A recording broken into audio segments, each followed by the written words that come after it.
welcome to NCBI Labs.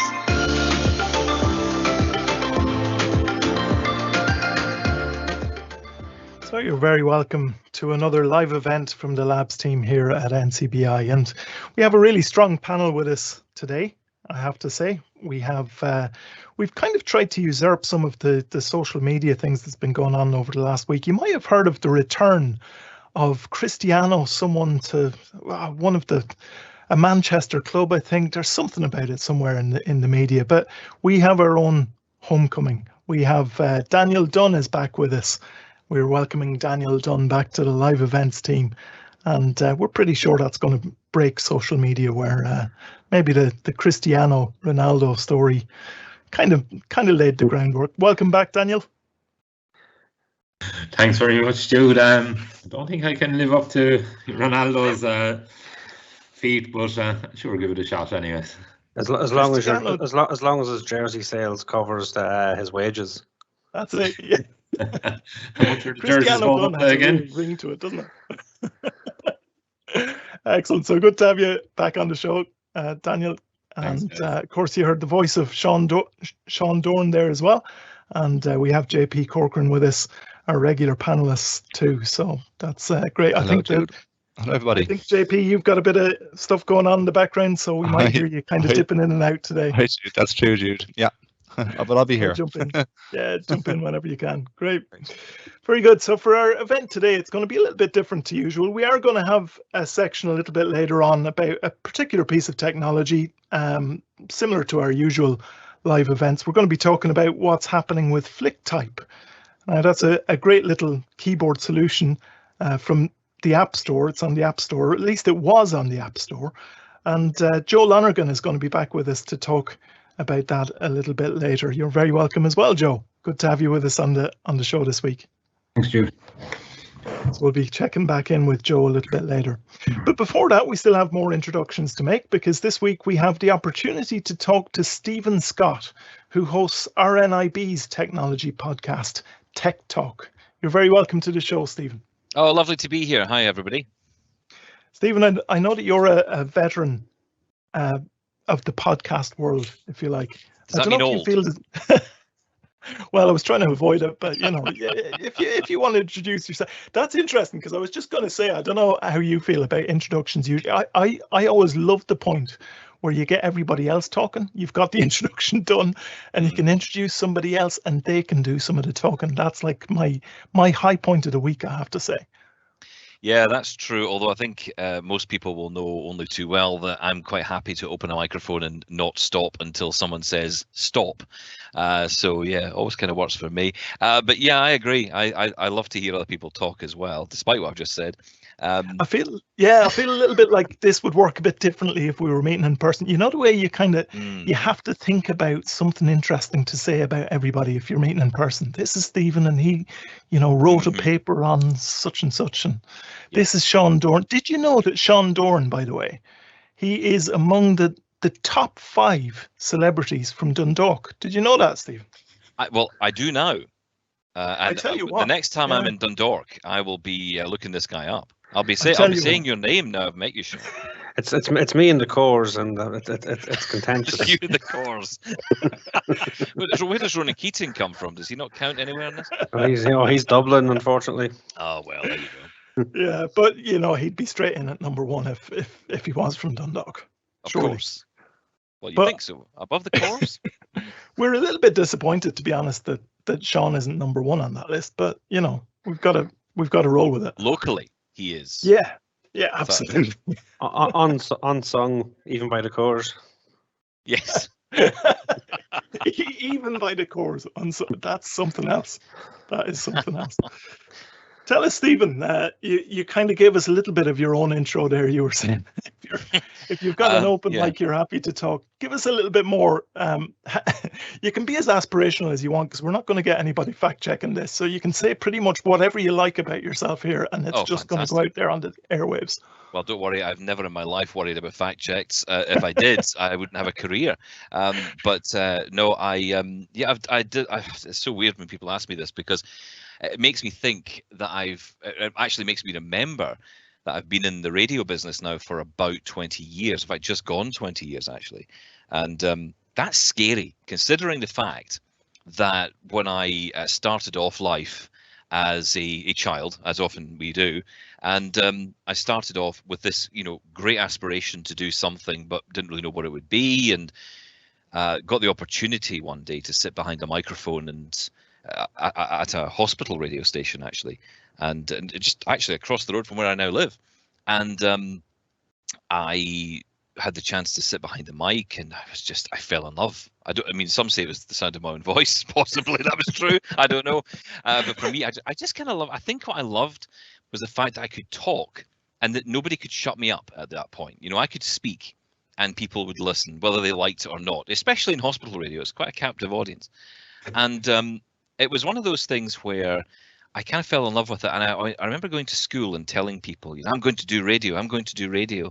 And they just laughed. And this is the teachers, not the kids. This is the teachers that were saying, nah, very, very, very good. And I remember one teacher, one guidance teacher, as they were called. I don't know what they're called these days, but at the time, it was a guidance teacher, someone who would give you advice and support as you get into, or trying to get into work when you left school.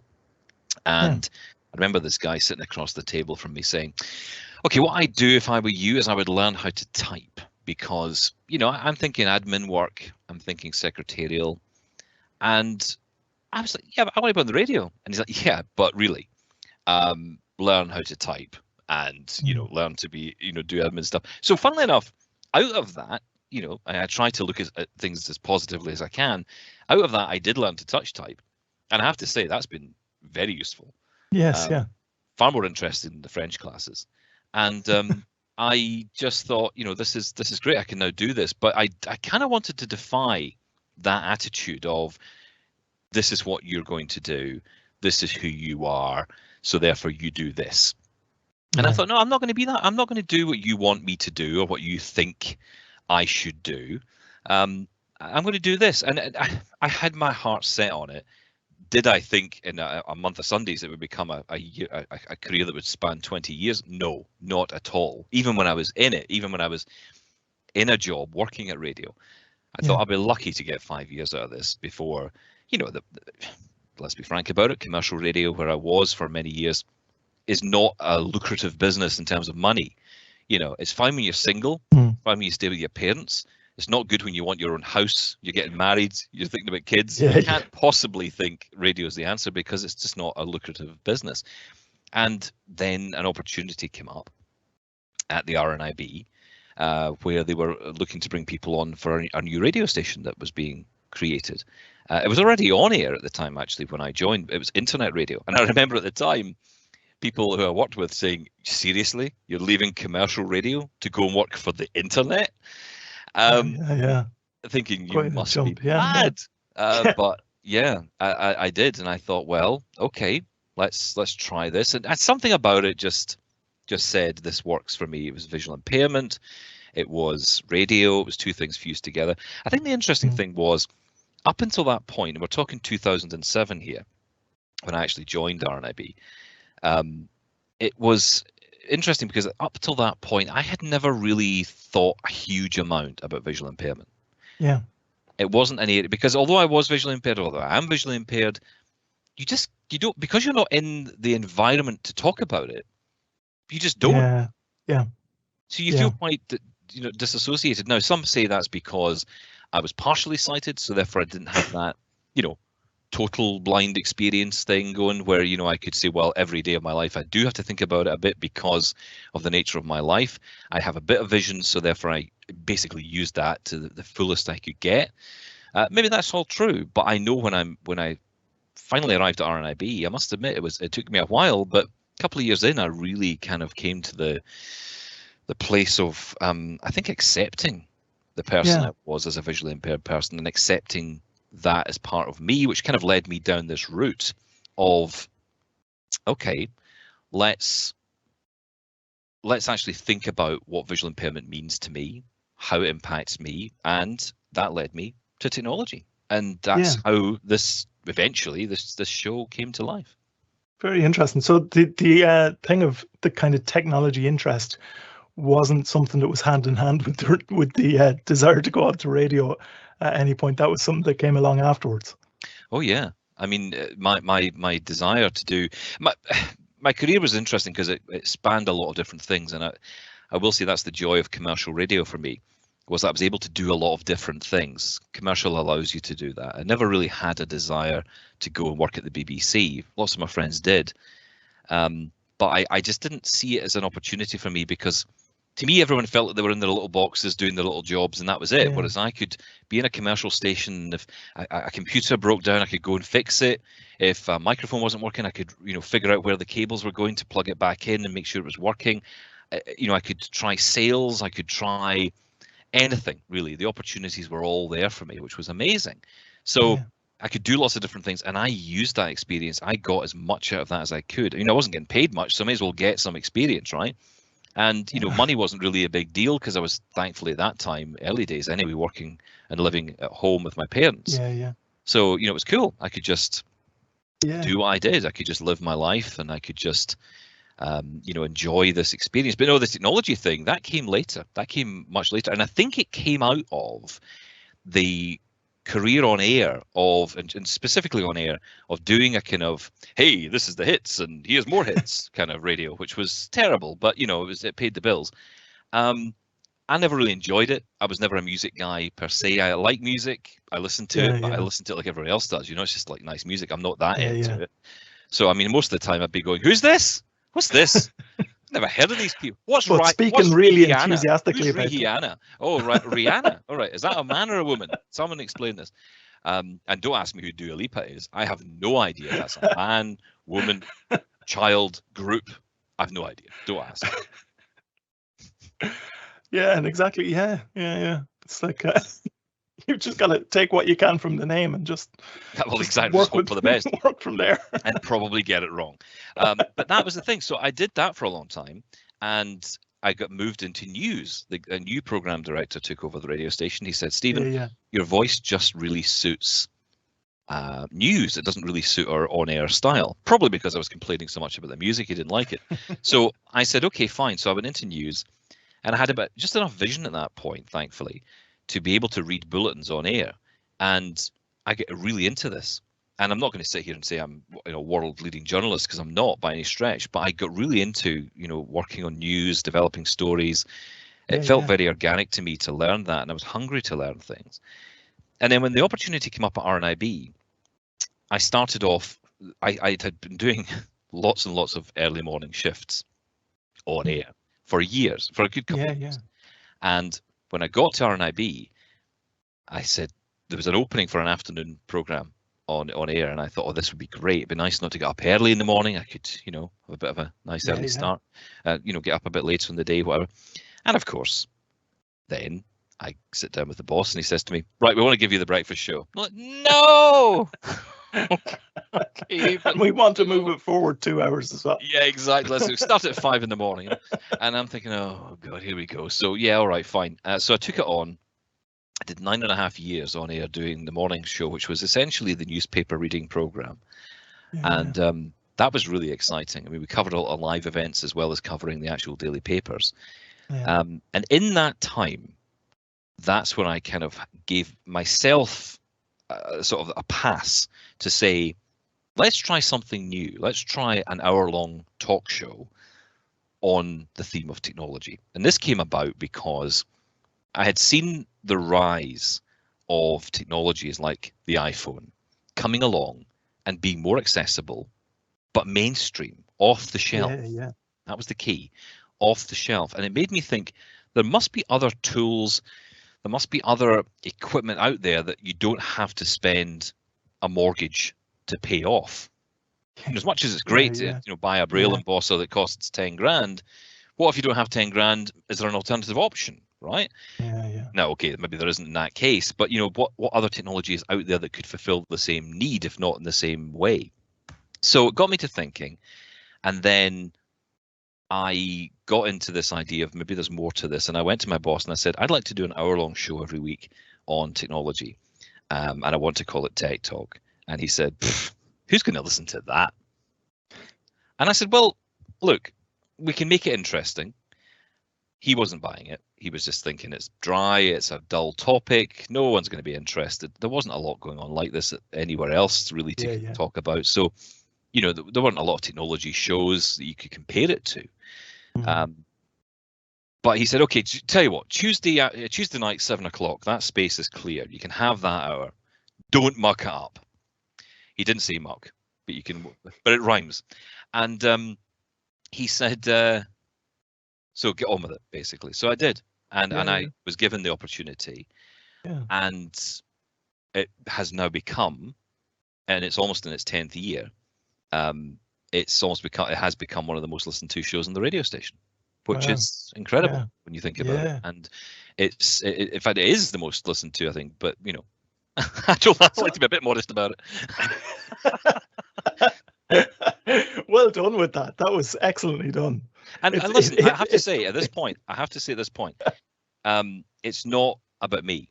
And you know, lots have been written over the years about me and this show and various things. I have to tell you, it's not about me. It's about the people who listen, first off, because they make it the number one, right? Because if they don't listen, we're not there. But secondly, it's about the technology. It's about the topic. I genuinely believed, as I did then, I still do today, there's a real lack of information for us out there as blind people to get information about this kind of technology. Now, I know there's lots more podcasts, there's lots more shows, lots more people talking about it, shows like this, other shows doing more and more of this now, and that's brilliant. We need more. We just continually need more, because if you think how many podcasts are out there on any other topic you can think of, there's probably a podcast on flower sniffing. Now, does there need to be one on flower sniffing? Probably not, but I bet there is one. Everyone's going to Google that now. But I was just going to say, get the researchers on it. I told you, no fact checking here. Next guest for next week. It's the flower sniffer show. But you know, that's the thing, right? There's so much on everything else, and why wouldn't you want to talk about this? And why shouldn't we have as many perspectives? Because of course, in our community, there are so many different perspectives. There are blind positions. Or opinions, there are visually impaired people's opinions, and they're very different, you know, because if you come from a totally blind background, always being blind, your experience is very different to mine. I was born visually impaired, but I still had some sight, which meant I was, you know, fairly okay up until about 20 odds. So, you know, it's been a really interesting ride. The show's success is, as I say, it's not just down to me. It's also down to the great people who've been on over the years. We've had brilliant guests and contributors over the years who've done an amazing job in sharing the news about the show. Great guests. It's been a huge amount of fun. So when was that that started? You said it's nearly 10 years old. Is that like 2011, 2012? Mm-hmm. It started actually. Wow. It started off 10 years ago in February. 10 years ago in February of next year. That was when the show was born. I can't remember the exact date. I think actually, do you know what? I can tell you the exact date. It was February the 14th, Valentine's Day. Because I remember we started off with this whole story about, you know, technology we are in love with. That was our first topic. Yeah. And I remember the first gang on the show, we all got together, and it's funny because the very first show is very different to the show it is today. I was going to say, has it changed much format-wise? And it changed in two ways. It changed from initially it was very much an interview-led program. So we started out where we'd have maybe 6 or 7 interviews. We'd maybe have a group panel discussion, maybe very short, but it wasn't very opinionated at that time. It was more just here's the facts and that's it. And we noticed we weren't getting, and I say we, I mean I, because I was the only one who was ever really involved. Everyone else just thought the show was whatever, right? Because it's technology and most people don't care, at least, you know, around me anyway. So it was a case of those who were listening weren't really telling me anything either because they weren't getting involved. I had the desire to try and change it up a little bit. And we did. We brought in some new guests. We thought we'd try more of a discussion-led debate, because I always used to think I'm sitting here with things I want to say, I can't say them. Yeah. Because when you're doing an interview, as you'll know yourself, you want to be as impartial as possible, right? And I'm thinking, I don't want to be impartial. I want to be in there fighting with everybody else.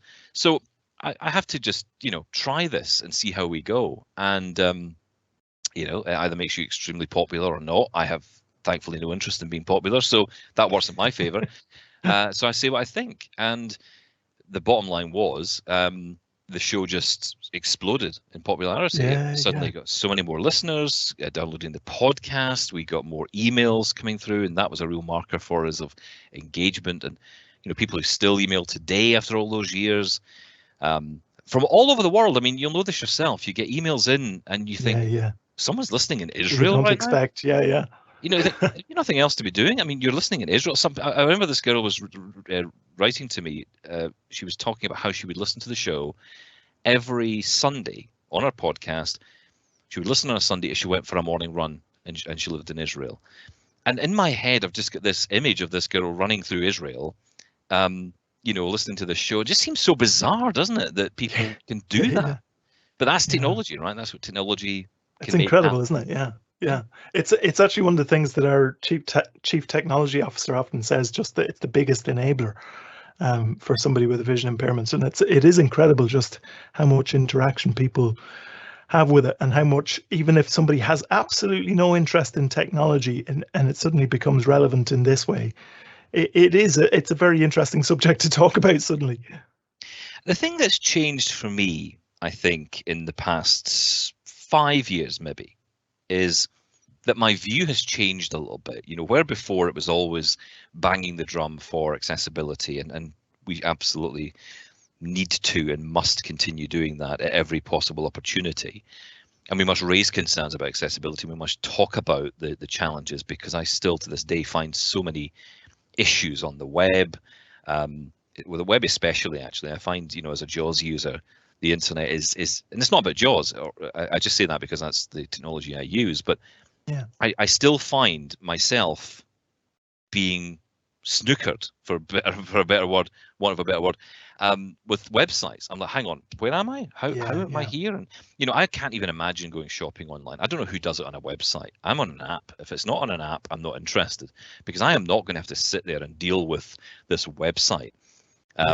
Certain websites are better than others, but more often than not, it's the constant jumping around that you have to do. It takes so much effort to be a blind person, doesn't it? And we actually have like Sean and JP do quite a bit of work with that side of things as well. We've talked about that before, but it is incredible just to think about the fact that is such a key part of the interaction with the outside world, and yet there's still that problem there so often, so regularly. Yeah, we would do a lot on that end, in terms of, like, we would audit sites and do accessibility reports for people, and the thing developers can't understand most is that kind of the focus when you're moving through with a screen reader, like moving through all the areas independently, not having any sort of traps where you're stuck in. And it's that kind of concept that you try to explain to developers, and you do eventually get it across to them, especially even on our own website. They did a fantastic job in the end, but it was just getting that principle of, like, when someone wants to move throughout this website, you can't go from this piece of information to that piece of information without having access to this piece of information. So just to reiterate your point, it is so important that you can use a website independently. It is, and I think that one area that never really gets discussed anymore, and this is kind of what leads me to my eventual conclusion, is that I think we don't. It's not that we don't talk enough. I think we don't talk enough about this. But the challenge I found is being visually impaired means, and what I mean by that is being partially sighted. Yeah. Is that when you have some vision, no matter how bad it is, you'll try and use it. And I have found that that's actually been the biggest part of my disability for a number of years. Not the sight, although it is the sight's fault, I guess, because it's the cause, but it's actually me using the vision. So I'm sitting here right now and I've got my computer screen in front of me. I cannot see a damn thing that's on there, right? But what I can tell is that I'm in Outlook, because I can understand the shape of the window. I can understand the lines I'm in now. In fairness, I could be in an Excel document, but in this case, I know I'm not, right? But it's got a kind of similar look to it. So everything that is like a big block of I always think it's like trying to explain it to somebody who can see. It's like looking at a redacted piece of paper where you've got a piece of paper with lines on it of text that has been blacked out. Every single line has been blacked out. Yeah, yeah.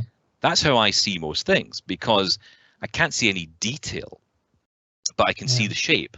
So when I'm sitting here and something goes wrong with the computer, I'm not listening anymore. I'm trying to look. Yes, yeah, yeah. And this is a real problem. So the solution is turn the damn monitor off. And that's what I've found is the solution to it. And that's the best way to actually become a good screen reader user, in my view. Turn off the screen, which of course for many blind people is not a problem, right? But for me, it has been. But I think there is a challenge there. And I think that's an area where you start to see the cracks in where the accessibility divide can exist even within our own community. And I think that's something that we need to open up and discuss a bit more, because I think there's a lot of people who are frightened to talk about it. You know, on my show, I still think we're a bit of a novice show. And what I mean by that is we're a show for people who are curious about tech, but they don't know everything. They're not experts. They're not, you know, I've had 50 years of experience in this. That's not us. That's not who we are. Because I think that it's the people who don't go online every day and, you know, write code or, you know, develop an app or, you know, have come up with an amazing thing. It's just doing your email, trying to get online, you know, maybe having a dare of going onto Edge and trying it out and then getting lost in the preferences. Yeah. It is that those are the people I want to talk to, because those people I think are the least served. And I think there's a bit of a hierarchy thing goes on sometimes in the blind community where you sometimes hear people say, well, you should know how to do that. You know, you've been using a screen reader now for 5 years. It's like, but I don't. And I can't know everything. I don't think any of us can know everything. I mean, JAWS especially. How many shortcuts are there? I mean, come on.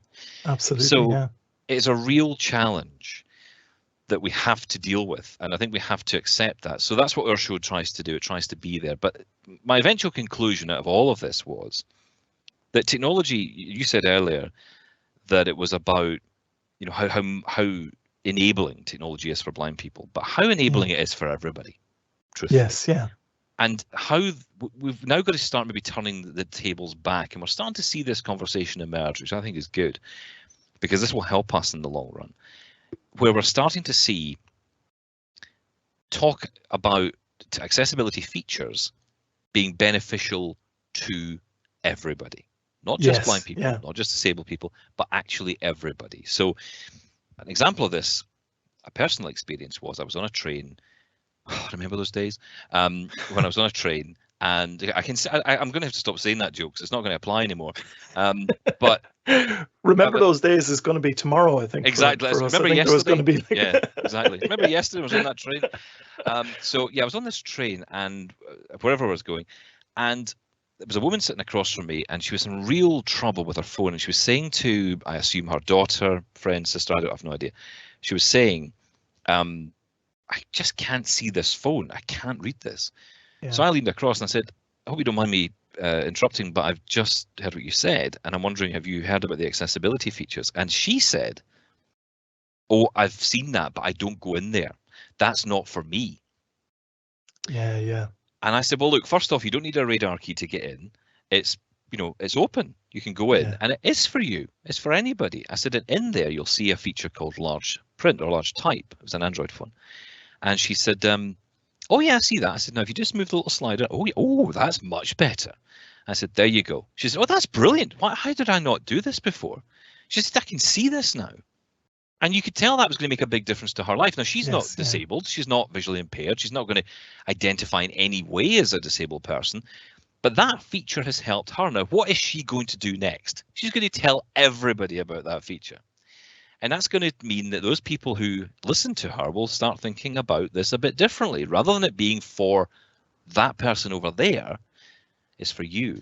And I think that's the message I'm keen to promote going forward, because I think that helps all of us in the way that, and I think Amazon did a great job of this, or Audible, I should say, did a great job of this with audiobooks, was stop talking about audiobooks as something for blind people.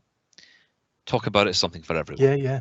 You could listen in your car, you can listen on the morning run, and suddenly audiobooks sprang up in popularity, and it meant more of them were available to us at a decent price.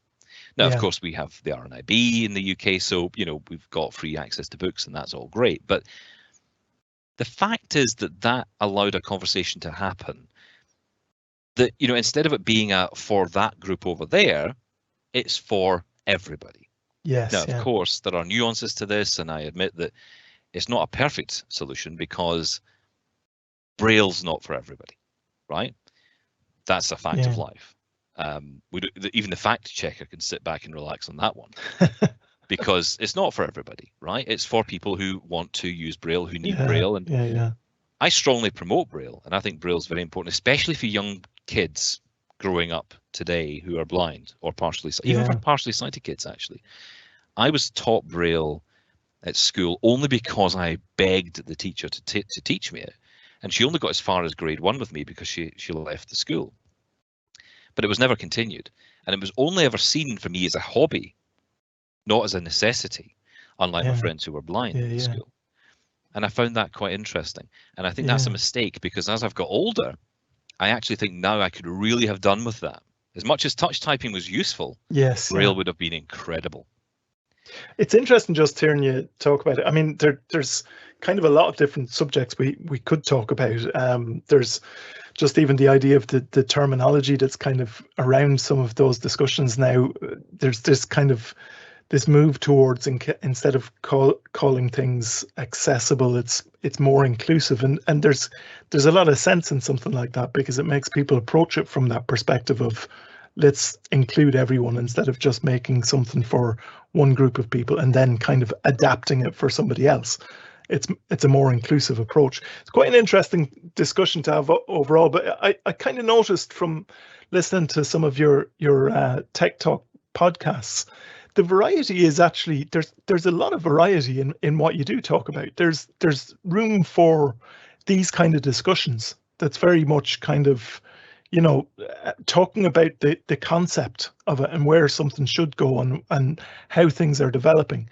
But then you've got an awful lot of kind of specifics as well. I was looking at a couple of your episodes and just interested to see the variety that you cover on your shows. Episode 321, Harry Potter, Bose Frames and Talking Ovens. Episode 323, Headspace, Be My Eyes and Fraggle Rock.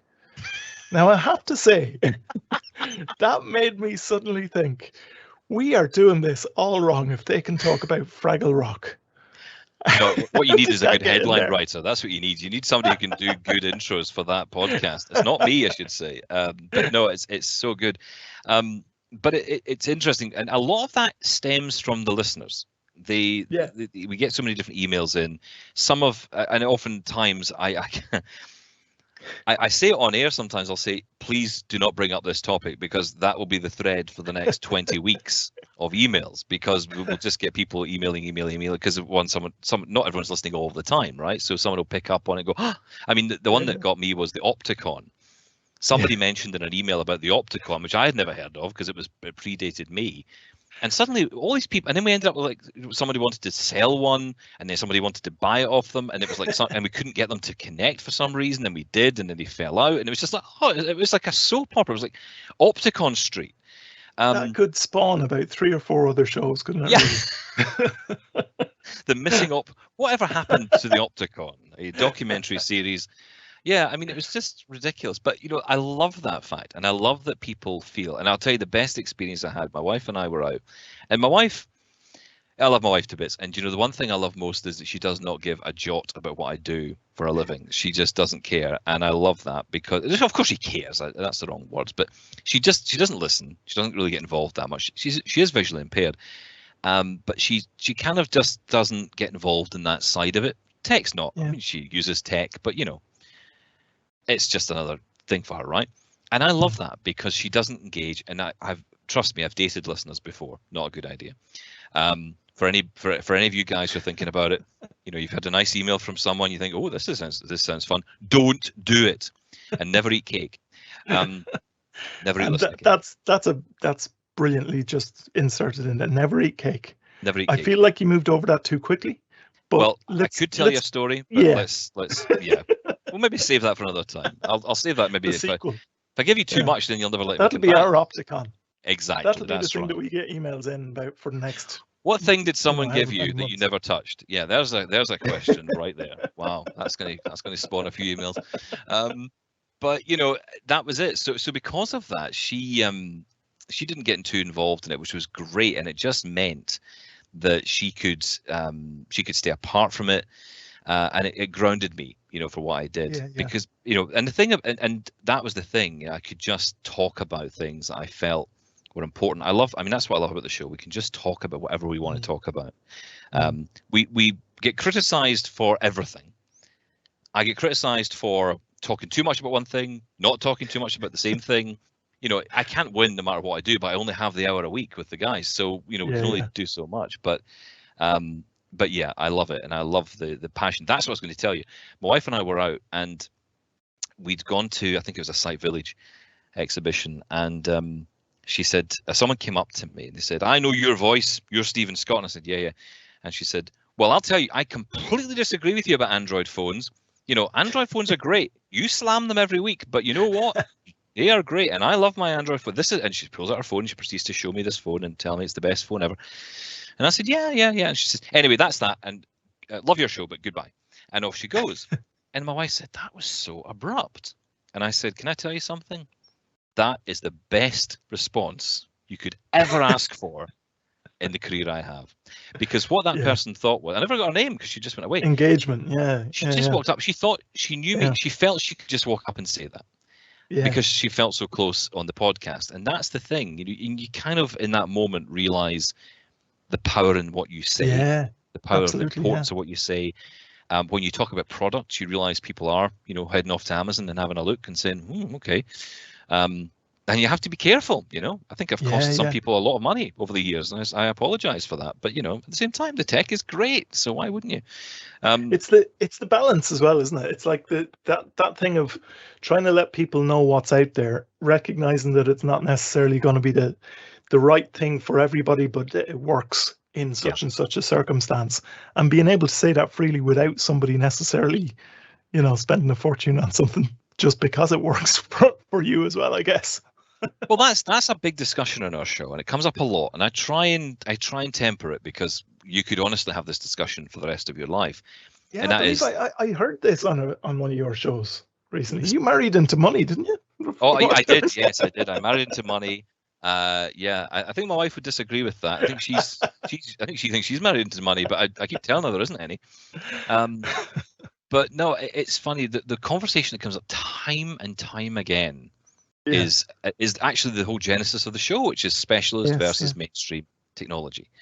And I sometimes think I've come to the conclusion that there just is no answer to this, because you really, in the sense of a specialist technology, if I need a Braille display or a Perkins Brailler, I can't go to, sorry, I don't know if I'm allowed to say names here or not, PC World, right?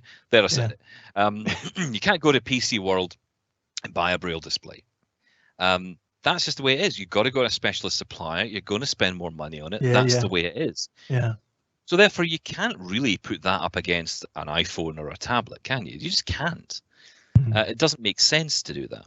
The reason I do bring it up, though, is because I sometimes think there are other ways. So, for example, we were having a conversation about learning Braille on the show, and I'd been going through my own experience of learning Braille, and someone had got in touch and asked about, you know, where they could get a Perkins Brailler.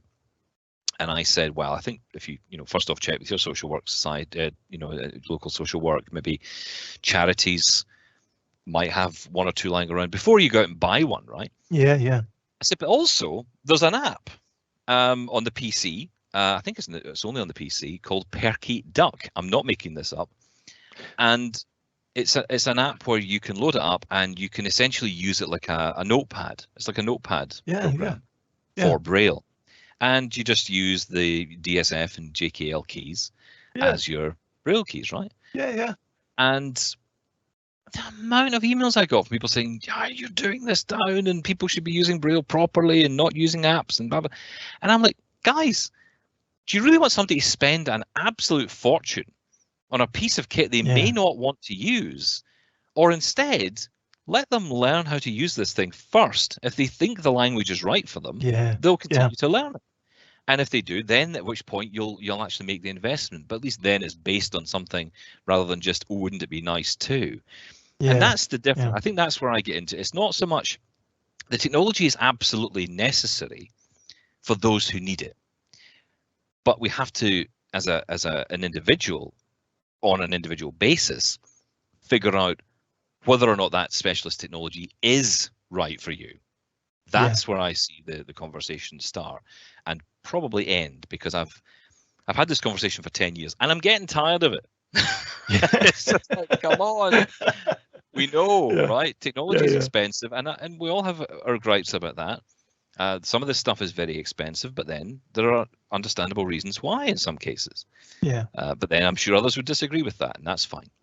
And it is amazing to just see sometimes the sorts of things that can really make a difference to people's lives that are actually might be just a small thing instead of some amazingly big expensive thing, just something that's small, but that might be just for that person's life that happens to make a difference. But if you need something that's only done in the equipment that costs a bit more, well, then it doesn't change the fact that you still need that. It's it's an interesting conversation. Do you know, we normally just have a little bit of a section as well. We talk about some of the technologies that are out there, and we never really covered one piece. I'd be interested just getting your thoughts on this in a minute, Stephen, as well. But if we can bring Joe into the conversation at the moment, because the FlickType keyboard has been kind of in the news a little bit recently.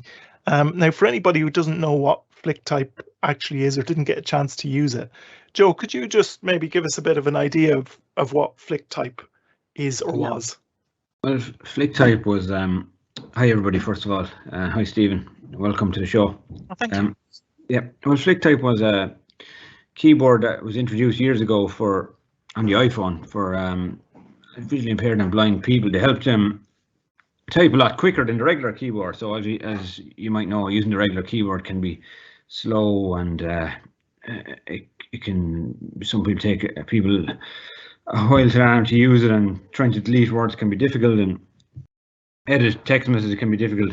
So that's why a lot of us use dictation and stuff. But the FlickType keyboard had, if you knew the QWERTY keyboard off by heart, you could just type where you thought the letters or think the letters might have been. Like, for example, you could type the word bananas, like, you know, press B down where you think it might be, and A where you think it is, until you get to the end, and magically bananas appears on the screen, you know. So it's not working on my phone anymore, so I can't demonstrate it, but it was like magic when it came out first.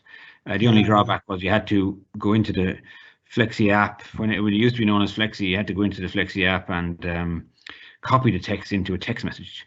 But eventually, when they changed to FlickType, they were able to integrate it into the normal keyboard, and it worked a little bit better at that stage.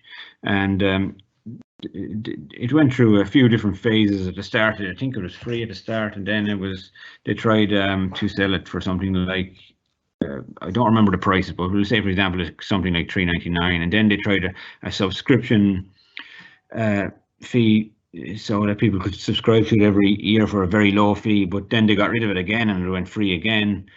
And then it became popular on the Apple Watch.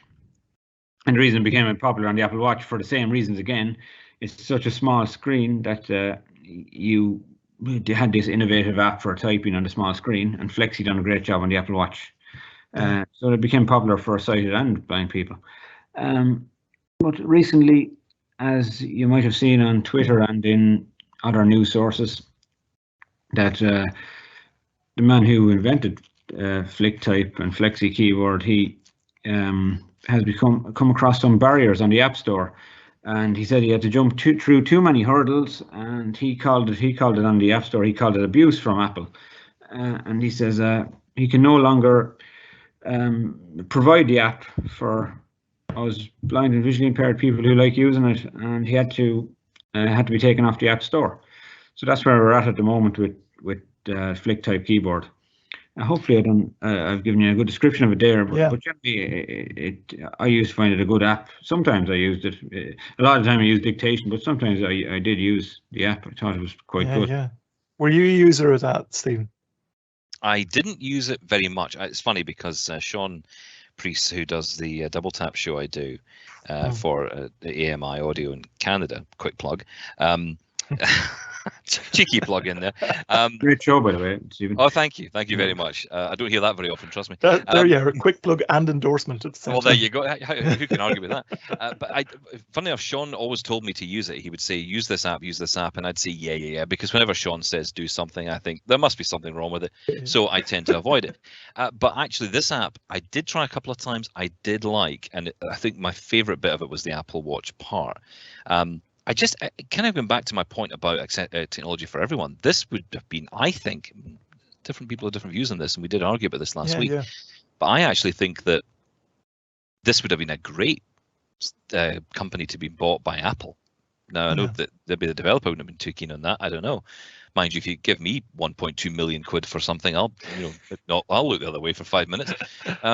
But I think this might have actually been not a bad purchased by Apple, because again, this could have been a really useful thing. I mean, I know that Apple brought in what do they call it again? Is it the swipe keyboard that they brought in last year? It's the one where you kind of roll.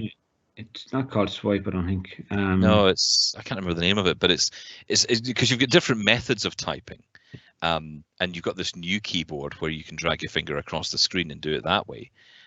Which is similar, but nowhere near as good as this. It was the accuracy with FlickType that was so good. It'd be a shame to see it go. I hope this gets resolved. But my only concern with this, if I'm honest, is that it's a accessibility story, which means at the moment it kind of falls below everything else, right? It doesn't really get the prominence. It did get a couple. The Verge features it in an article, which is cool, but it didn't really go much further than that. Unlike other other technology stories, essentially. I really think Apple could have made a lot more out of it. I showed it to some fully sighted people. They thought the way FlickType typed words and the speed of it was amazing, So I think it could have been a real success story if, as you said, they offered some really good offer to that man that invented the app. I think it would have worked out really good for both parties. Was it the case, Joe, that it only worked as well with certain parts of Apple's operating system, so it didn't work, I think, with messages or mail? There was challenges there as well. Yeah, there was challenges there. It didn't work on every single app, and I think there was a way of getting it up integrated as a second keyboard, but there was a few limitations that way, and I don't know the exact barriers he came across in the App Store. He didn't dwell into it. We were suspecting similar things to yourself there, like where possibly they tried to purchase it from him and maybe he didn't want to sell, or maybe they're going to come out with a similar type of technology and it eventually integrated into VoiceOver as a keyboard option. Yeah, that's been my hope. Yeah, it's kind of unlikely when there's a concept like this that it'll just kind of die out completely, isn't it? You would hope. This is not the end of it. No, this pure science. This is not the end of the app. I think it will go a bit farther. There was a row many years ago about patent issues with the app. That didn't get resolved either, and I presume there's some bad blood since that. So I don't think this is the end. The amount of publicity it's got now is going to bring it back into the spotlight, and somebody somewhere is going to grab the bull by the horns and solve it. Hopefully so. Yeah, hopefully so. It is an interesting thing when you get into something like this, and like you say, Stephen, the idea of it being like it's something that's so helpful to a lot of people, but unfortunately, if the accessibility agenda is lower than the other things that catch the news, you've got that kind of whole tidal wave to fight against as well sometimes. But of course, the biggest challenge has been for many years actual input into the iPhone. That's one of the things that I dislike most. Although I don't know if any of you can do this, but I do love sticking on the screen curtain and whacking away at the keyboard and getting it right. It doesn't happen very often, but when it happens, I feel great. Is that like another game for the App Store or something? That's what it sounds like. The way you're send a message without an error. Yeah. Do you get like little prizes at the end of it? Because that's what it kind of sounds like. But it's actually you get your own emoji sticker or something. Speaking of the iPhone, Stephen, we have a question in from Martin. he would like to know just your opinion, your humble opinion, on what the new iPhone SE 20 is like. Particularly interested in hearing your point of view. Yes, because I've just bought one. Yeah, why would I buy a phone that is a year old when a new one's about to come out? Well, the truth is, I love the iPhone SE because I loved the iPhone 7 and I loved the iPhone 8. This was going to be no different, right? The one thing I'll say about it is, well, I'll say one positive and one negative. The positive is the Touch ID button. I love Touch ID. And, you know, it's not that I don't like Face ID, it's just that I tend to, if I'm traveling, and I will be back on the road again soon, all going well, and when I am, I much prefer having my phone in my pocket. I tend to carry around, I've got this little Apple Magic keyboard, I've got this fantastic little Finty case for it, which just neatly, it fits in place, and you can just, it kind of gives it a cover, so you can actually just stick it in your bag and away you go. And I've got my little keyboard case, I pull that out in the train, I can type away on it, and I can keep my phone in my pocket. With Face ID, you've constantly got to have that thing available to you. And you've either got to put the phone in front of you on its little stand, which the case thankfully does have, but it's just another thing. And I kind of want my phone out of the way. So that's the positive, the Touch ID for sure. Everything else on the phone, I mean, the SE 2020 is a fast phone. It's swift enough. I mean, you're at the point where you're not noticing any lag at all. And to be fair, my iPhone 7 is exactly the same. I think probably my iPhone 7 is the most, I mean, the iPhone 7 I have is a work phone for RNIB, and it's a great phone. I love that phone. And that's what made me get the SE in there, because I had the 12 mini thinking this would be the solution to everything, you know, Face ID, portability, the size, because I don't care about the screen. But I couldn't get to grips with it. And the problem is, because it's made of glass, and yes, I know you can stick a case on it, but it just adds to the bulk. I kind of like the fact this phone is so thin. The SE, it's not too bad. You know, it's not huge by any stretch of the imagination, but it's a good size. It's comfortable. You also have the benefit of not, when you grab the phone, touching the screen by accident, because you do that a lot with the iPhone, especially the 12 mini, because the phone is, or the screen is up to the edge of the phone so much. Yeah. But as soon as you touch the phone, you're touching the screen, whereas you don't have that problem here. The negative is the battery. Now, I don't know if it's this one. I'm going to get it checked out. The battery's not brilliant, and it's strange because my iPhone 7 lasts way longer. So I don't know what that is. You find that as well? I agree. I think the battery on the SE goes down very quickly. I thought it was maybe That's interesting. something wrong with the battery, but I find it goes down quicker than my iPhone 8. Yeah, don't ask me why. Especially when I leave it when I'm not using it, seems to go down. The idea behind that was the processor inside it. So you still have a smaller battery, but you still have a smarter processor. So you're trading off battery. Interesting. Right. Okay. So the iPhone. So actually, what you're saying is I should have bought an iPhone 8. Right. Back to the shop.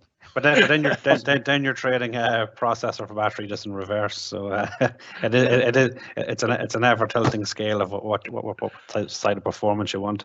But that's the interesting thing about performance, right? What do we really need? I mean, when it comes to performance, a lot of us will say, well, voiceover has to be snappy, right? We want it to be sharp. We want it to be on point. I get all that. I've got an iPhone 12 Pro Max that I use purely for testing, because I wouldn't take it out. It's too big.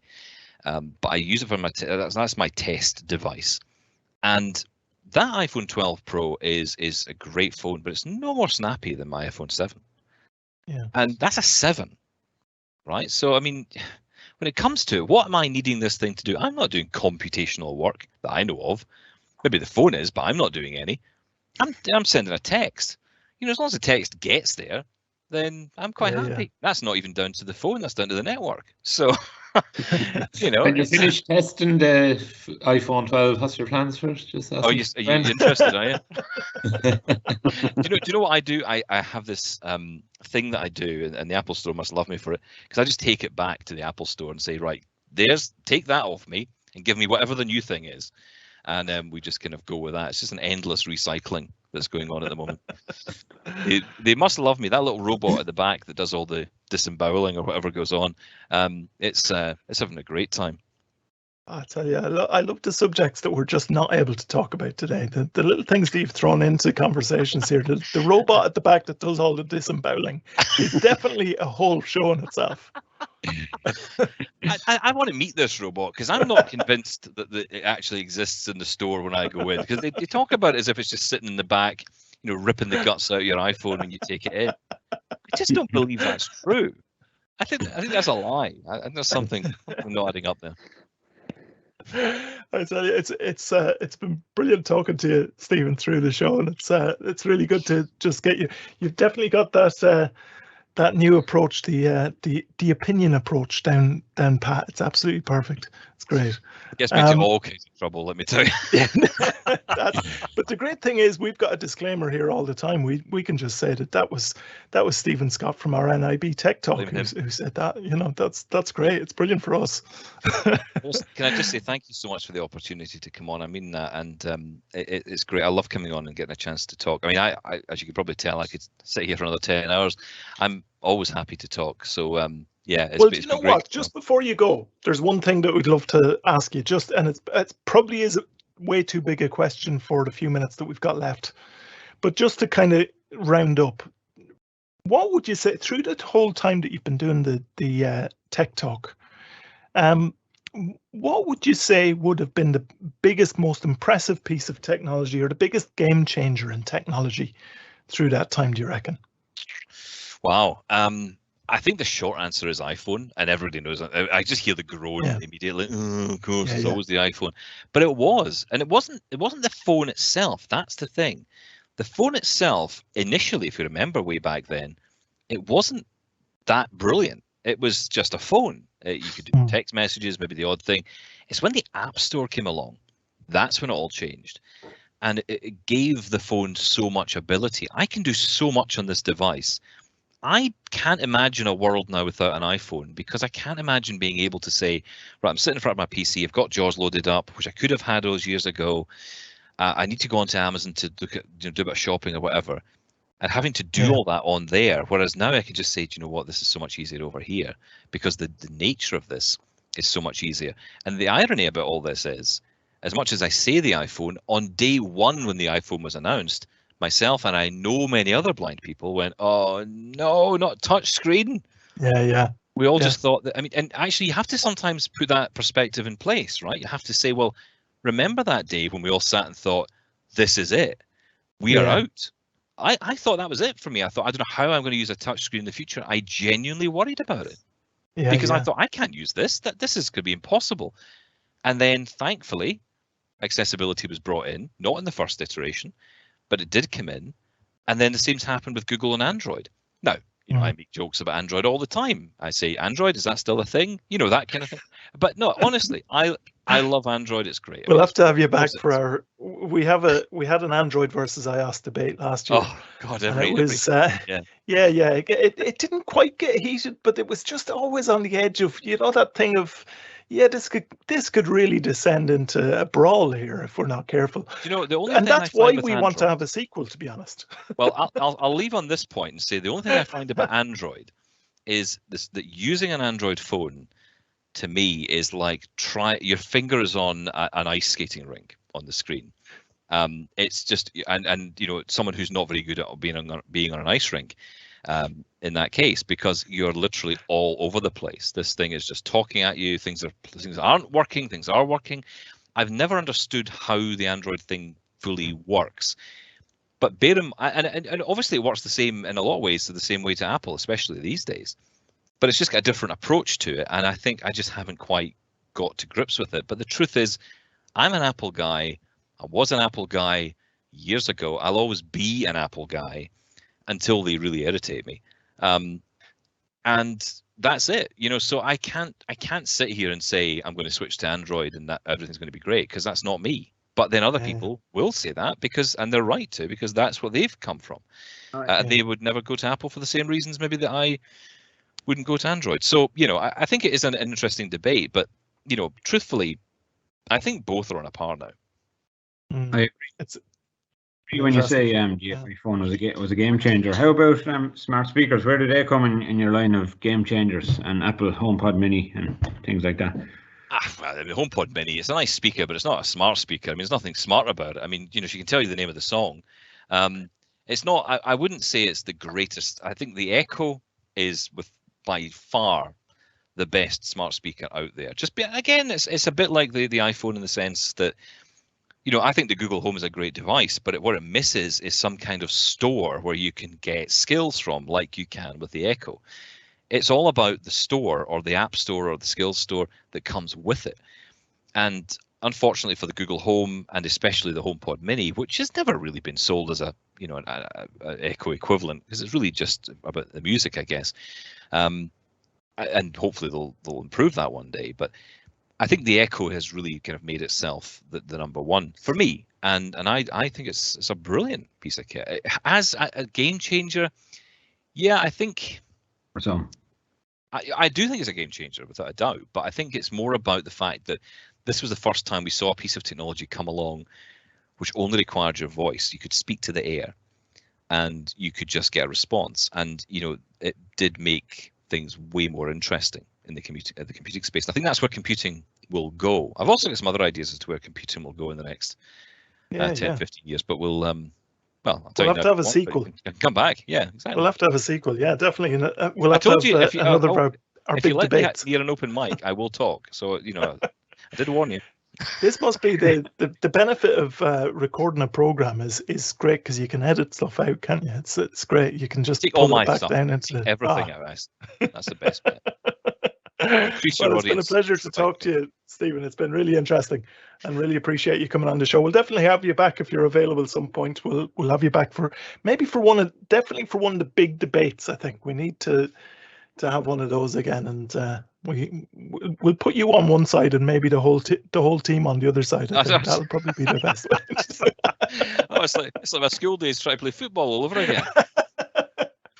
We started with a football analogy and we're ending. Exactly, yeah, exactly. Great. Thanks a lot, guys. I really appreciate it. Great to have you on the show. So that was Stephen Scott from RNIB's Tech Talk, and really enjoyed that discussion. Of course, for anybody, if you want to listen back, you can listen back on YouTube or any of your favorite podcast platforms as well. Just a reminder that if you need technology assistance, you can get support from the Labs team from 9 to 5, Monday to Friday on 1850 911 110, or you can email labs@ncbi.ie, or for the wider NCBI services, you can get in touch on 1850 33 43 53, or you can email info@ncbi.ie. And of course, we always appreciate your support of NCBI services. If you'd like to make a donation to help support our services, you can do that through donate.ncbi.ie. Just before we go, a very quick reminder of what we're going to be talking about in some of our upcoming live events.